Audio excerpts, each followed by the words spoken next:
My phone rang that morning, and my son's voice didn't sound normal. He's a pilot, calm in emergencies, trained never to panic. But this time, he whispered, "Mom, don't react. Just answer me honestly. Is she at home right now?" I frowned. Of course she is. She's upstairs. There was a long silence on the line, the kind that makes your chest tighten. Then he said words that made my blood run cold. "Mom, I'm looking at her. She just boarded my plane." At that exact moment, I heard footsteps behind me, coming down the stairs. The call came on an ordinary morning. Nothing felt strange. Nothing felt different. And that's exactly why I still remember every second of it. I was in the kitchen, rinsing the last plate from breakfast while the sunlight spilled across the floor. My grandson had already left for school, my older son had gone to work, and the house had fallen into that quiet, peaceful silence I had grown used to over the years. Upstairs, I could hear the shower running. My daughter-in-law had just gone up a few minutes earlier. She even leaned over the railing before disappearing into the bathroom and said softly, "Mom, I'll be quick. I just need a shower before heading out." I smiled and nodded. Everything was normal.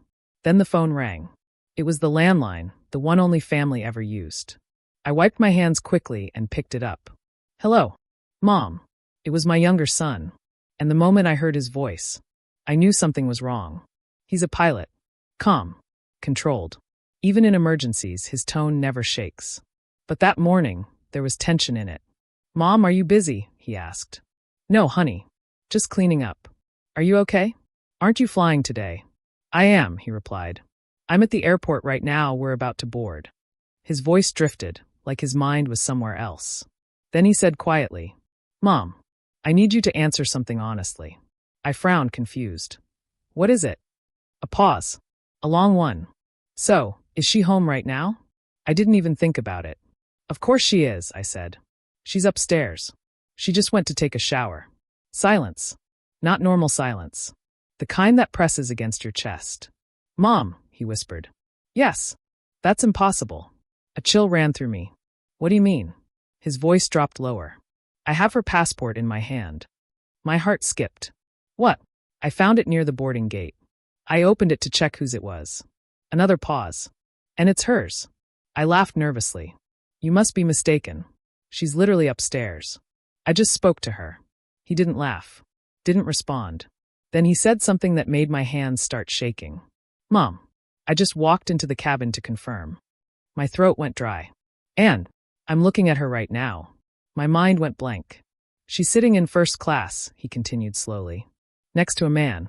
They're talking like they know each other very well." At that exact moment, the shower upstairs stopped.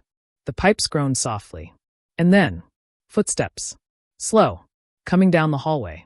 My grip tightened on the phone. "Mom," my son whispered urgently. "Are you there?" I couldn't answer. Because behind me, I heard her voice. Soft. Familiar. "Mom? Who's on the phone?" I felt the air leave my lungs. My son's voice came again, sharper this time. "Mom, I'm telling you she's here. On this plane. Right in front of me." I forced my voice out, barely a whisper. "It's just a friend," I said aloud, pretending the call wasn't important. She appeared at the top of the stairs. Hair wet. Wrapped in a light robe. Looking exactly the same as always. I turned away quickly, heart pounding. Into the phone, I whispered. "She's here. She just came downstairs." Silence. Then my son said the words that would destroy everything I believed about my family. "Mom, then who is sitting in front of me?" That was the moment my world began to crack. At first, I tried to convince myself it was a mistake. Airports are crowded. People resemble each other. Passports get mixed up. There had to be an explanation. There had to be. But deep inside, something felt wrong. Terribly wrong. I hung up slowly, my hands trembling. When I turned around, she was already in the kitchen. Smiling. Calm. Like nothing was unusual. "Who was that?" she asked casually. "A friend," I replied. She nodded and walked past me, reaching for a glass. And for the first time, I studied her. Really studied her. The way she moved. The way she held the glass. The way her expression didn't change. Everything looked normal. But my heart kept whispering. Something isn't right. Over the next few days, small things began to surface. Things I had ignored before. Things that suddenly felt wrong. One day she hugged my grandson tightly, laughing, helping him with homework, singing softly while cooking. The next day she barely spoke. Her tone was sharp, cold, impatient. At first I thought she was just tired. Young mothers have mood swings. That's normal. But then something else happened. Something I couldn't explain away. I saw her writing a grocery list. With her left hand. I froze. She had always been right-handed.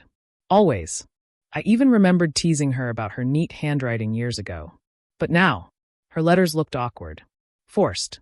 Like someone trying to imitate another person's writing. I asked gently, "Since when do you write with your left hand?" She smiled too quickly. "Oh, I'm practicing." "Practicing? Why?" The uneasiness inside me grew. Then Matthew said something one evening that made my chest tighten. "Grandma, my mom is weird." I looked at him. "What do you mean?" He shrugged. "Some days she hugs me all the time. And other days she doesn't even look at me." My heart sank. Children notice everything. More than adults do. I pulled him into a hug. But my mind kept replaying my son's words. "She's on the plane." A week later, everything escalated. I saw her leave for the market. Nothing unusual. But 2 hours later, I saw her again, coming from the opposite direction, wearing different clothes, holding a different basket.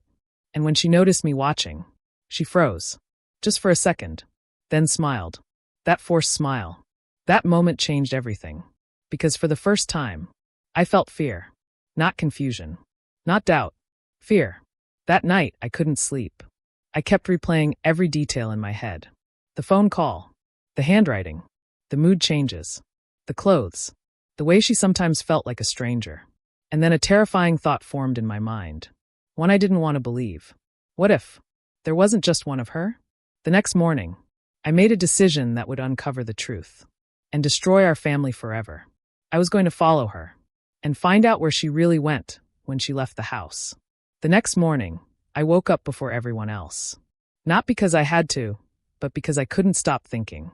My son's voice, the passport, the mood changes, the handwriting. And that feeling that I was living with someone I didn't fully know anymore. When she came down for breakfast, she looked normal. Smiling, soft voice, asking Matthew about school. But I wasn't looking at her the same way. I was watching, studying, waiting. And right on time, she grabbed her bag and said the same words she always did. "Mom, I'm going to the market. I'll be back soon." I nodded calmly. But this time, I followed her. I waited a full minute before leaving the house. Kept my distance. Walked slowly so she wouldn't notice. She took the usual road toward the market at first. Then suddenly, she turned left. Into a narrow street I had never seen her use before. My heart began to pound. That street didn't lead to the market. It led to the old part of town. The forgotten part. Cracked sidewalks, peeling walls, rusty doors. She walked quickly, without looking back. Like someone who knew exactly where they were going. I stayed behind a row of parked cars, trying not to be seen. She entered a small alley. Dark. Tight. The kind of place you don't walk into unless you have a reason. I hesitated. My hands were sweating. But I forced myself forward. And then, I saw her. Standing in front of an old wooden door. She knocked. Softly. The door opened just enough for her to slip inside. And then it closed. My heart was racing so hard I could hear it in my ears. What was she doing there? This wasn't a friend's house. This wasn't the market. This was something else. Something hidden. Something secret. I wanted to walk up and knock immediately. But fear stopped me. Fear of what I might find. Fear that the truth would be worse than my imagination. So I turned around and went home. When I opened the front door, I froze. She was in the kitchen, chopping vegetables, wearing a white blouse, calm, focused, as if she had been there the whole time. My stomach dropped. I had just seen her enter that alley, just minutes ago. So how? She looked up at me. "Mom, where did you go?" My mouth went dry. "I just went for a walk." She nodded slowly. But her eyes, they were sharp, observing me the same way I had been observing her. And in that moment, I realized something terrifying. We were both hiding something now. That night, Matthew ran into my room crying. "Grandma, Mom yelled at me again." I hugged him. "What happened?" "I dropped my pencil," he sniffled. "Yesterday she helped me draw, today she just shouted." I closed my eyes. It was happening again. The switches. The changes. like two different people. That was when the thought finally settled in my mind. Not a doubt, not a theory, a realization. There wasn't just one of her. The next morning, I went back to that alley. Alone. Determined. I carried a family photo in my bag. The one from Stephen's wedding. I stopped at a small food stand near the entrance and showed the picture to the woman working there. "Excuse me, have you seen this woman around here?" The woman looked at it, then nodded. "Oh yes," she said casually. "She goes into that house often." She pointed. "Number 14. My legs felt weak. I walked toward it, each step heavier than the last. I knocked. Once. Twice. The door opened slowly, and my world stopped. Standing in front of me was her. Same face. Same eyes. Same hair. Same voice. But not her.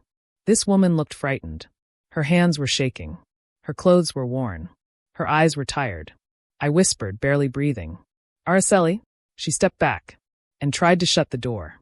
But another voice came from inside. Soft. Firm.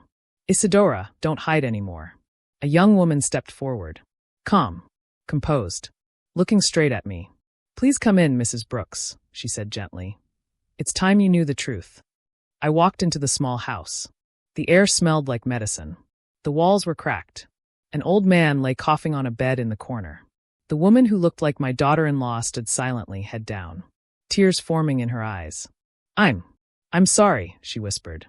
"My name isn't Araceli." She swallowed. "It's Isadora." My head spun. "What is this?"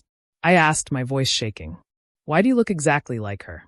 The other woman, Lucy, answered calmly. "Because they're twins." The room went silent. My heart stopped. Lucy continued. "They were separated when they were babies. Isadora grew up poor. Sick parents. No money." She placed a hand on Isadora's shoulder. "Then one day they met by chance." Isadora's voice trembled. "She asked me to help her," she whispered. "Just for a few hours at a time. Pretend to be her. Stay at the house. Go to the market. Act normal." Tears rolled down her cheeks. "She paid me, so I could buy medicine for my parents." I couldn't speak. Everything suddenly made sense. The handwriting. The moods. The switches. The strange days. There were two of them. Living one life. Lucy looked at me seriously. "There's something else you should know." My chest tightened. "She's been seeing a man," Lucy said. "A rich man. Charles Thompson." My son's words echoed in my mind. "She's sitting in first class, next to a man." The room felt like it was spinning. "She hired Isadora so she could disappear whenever she wanted," Lucy continued. "Travel.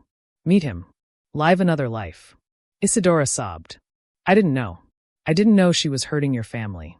I just needed the money." I looked at her, at the pain in her eyes, and I realized she wasn't the villain. She was a victim too. Used. Just like us.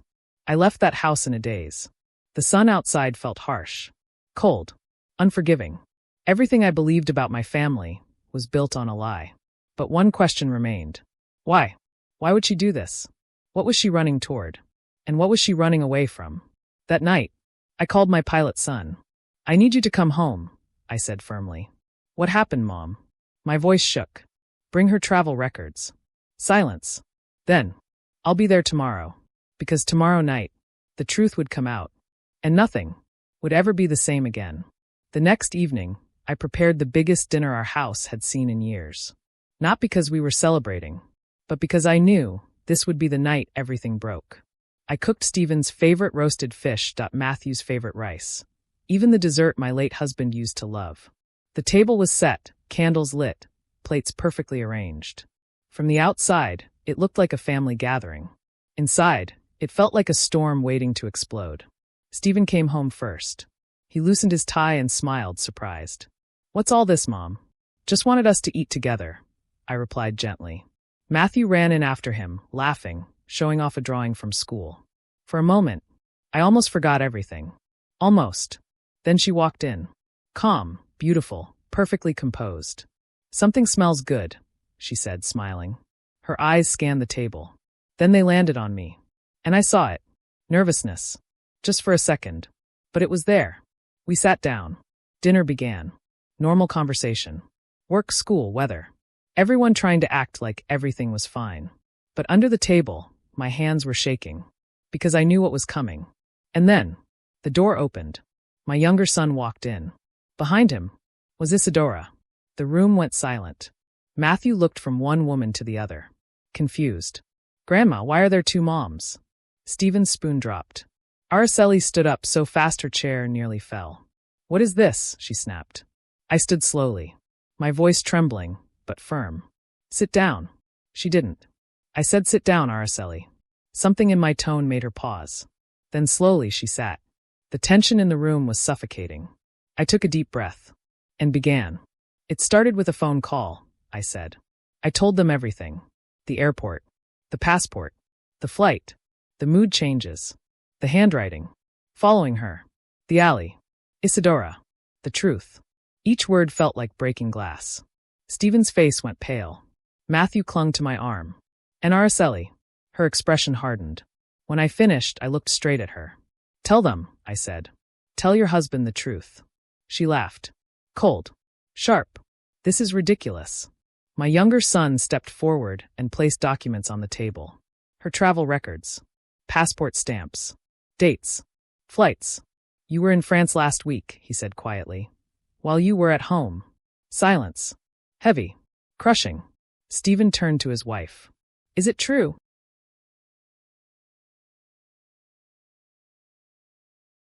She didn't answer.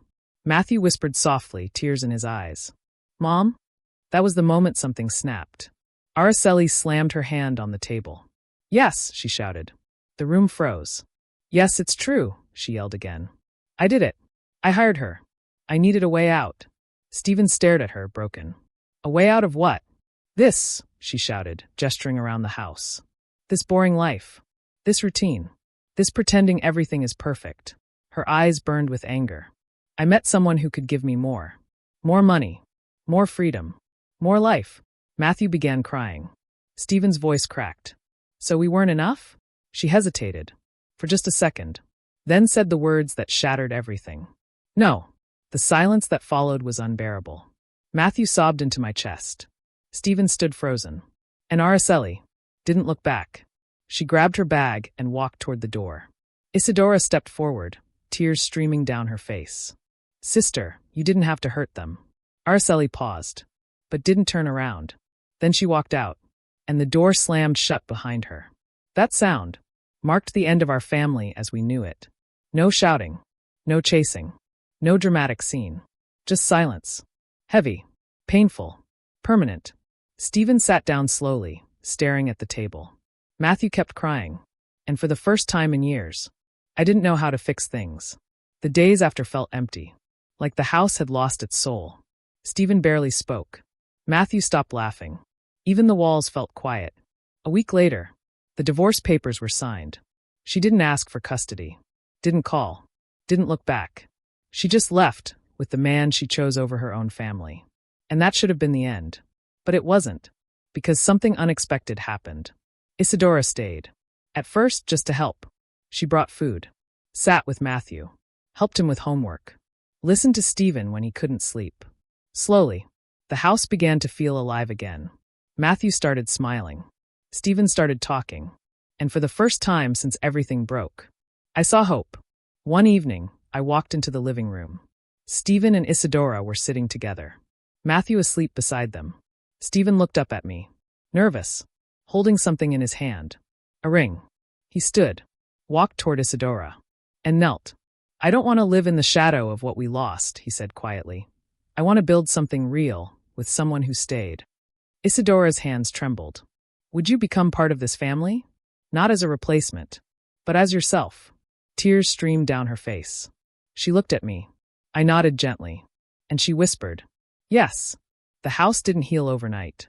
Pain doesn't disappear that easily. Some mornings, Stephen still woke up quiet, staring at nothing. Some nights, Matthew still asked questions no child should have to ask. Grandma, why didn't my mom love us enough? There is no right answer to a question like that. So I would just hold him and whisper, you were always enough. Always. And slowly, day by day, life began to rebuild itself. Isadora never tried to replace anyone. She didn't step into the house as a hero. She came in quietly, gently, helping without asking, cooking meals, cleaning, sitting beside Matthew when he struggled with homework. Not trying to be a mother, just being someone who cared. And children feel that. They know the difference between someone pretending and someone who stays. The first time Matthew laughed again was in the kitchen. Isadora was teaching him how to draw a bird. "Start with a circle," she said softly. He messed it up. She laughed. "Good. Now make another one. Artists make mistakes first." Matthew giggled. And that sound, that pure, innocent laugh, filled the house again. I stood by the doorway, tears in my eyes. Because for the first time since everything collapsed, hope felt real. Stephen changed too. The silence in him slowly broke. He started talking more, eating properly again, smiling, not the forced kind but real ones. He never spoke badly about the past, never cursed her name. He just moved forward, like a man who had learned something painful, and decided not to let it destroy him. Months passed, and one evening, I saw something I will never forget. Matthew ran toward Isadora, holding his school notebook. "Mom, look what I drew." The words slipped out of him naturally. "Mom." Isadora froze. Her eyes filled instantly. She looked at me unsure. I smiled and nodded, because family isn't always built by blood. Sometimes, it's built by the people who stay when everyone else leaves. The wedding was small, simple, just us, a few friends, a quiet afternoon in the backyard. No grand decorations, no loud music, just love. Matthew wore a tiny suit and refused to leave Stephen's side. My younger son flew in just for the ceremony, standing proudly beside his brother. And when Isadora walked down that small path in a simple white dress, I saw something I hadn't seen in a long time. Peace. Not excitement. Not perfection. Peace. The kind that comes after surviving a storm. Years passed, and life finally felt normal again. Real normal. Not the fake kind we used to live in. The house filled with laughter. Matthew grew stronger. Stephen built new dreams. And Isadora, she became the heart of our home. She cooked warm meals, sang lullabies, listened more than she spoke, loved without needing anything in return.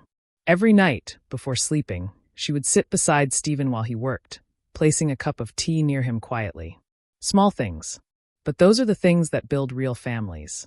Sometimes I still think about that morning. The phone call, the impossible moment, the day my son said, "She's on my flight, not at home." Back then, I thought that call would destroy us. And in many ways it did. But it also revealed the truth we were living in denial of. The truth that saved us. Because lies can build comfort, but only truth builds peace. One late night, I sat on the porch. The wind moved gently through the garden. Inside, I could hear laughter. Matthew, Stephen, Isadora, my family. Not the one I imagined years ago, but the one we fought to rebuild. Stronger, real, unbreakable. And in that moment, I realized something important. Sometimes life removes the wrong person, not to punish you, but to make space for the right one. This story isn't about betrayal. It isn't about anger. It isn't even about revenge. It's about courage. The courage to face truth. The courage to protect your family. The courage to rebuild when everything falls apart. Because healing doesn't happen when nothing breaks. It happens when you choose to stand again, after it does. If you were in my place, would you have stayed silent? Or would you have searched for the truth? Even if it meant risking everything? Sometimes, the scariest truth is the one that saves you. And sometimes, the person who enters your life quietly is the one who was meant to stay all along.